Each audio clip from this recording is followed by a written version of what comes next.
Hello, friends. We are all upset listening from the news which has come out from Nagaland, where 13 of our Naga brothers were brutally gunned down by the military forces.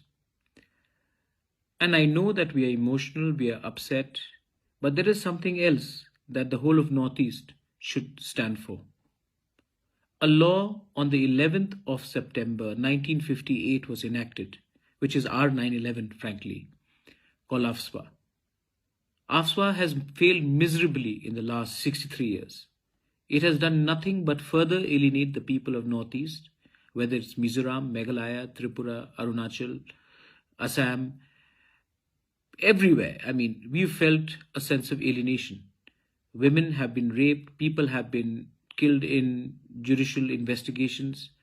There has been a lot of fingers raised towards everyone, and this has led to a lot of misunderstanding and insecurity between the mainland and the Northeast. I appeal to the government of India. We are also a part of the country which you lead. Do not be arrogant. Do not be stubborn. Please listen to our voices. Please repeal AFSPA.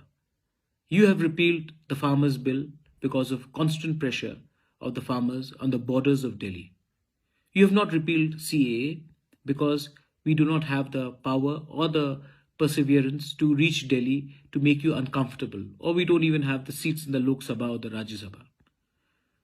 And now, AFSPA, where 13 of our Naga brothers and sisters have been killed or many times assaulted, molested, not only in Nagaland, but everywhere in the Northeast.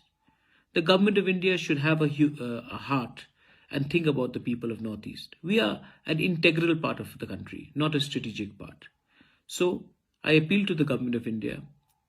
The time has come for you to reconsider and repeal AFSPA and also repeal Citizenship Amendment Act, an act which further alienates us from the mainstream. I would just appeal to the government that please listen to our voices. We are talking to you through social media, we are talking to you through democratic forums. This is the genuine concern and voice of the people of the Northeast. Once again, my deepest condolences to the families who have lost their family members in the brutal massacre, and I hope that you will find justice in due course. Belaino Hambai, Dhanyawad, thank you.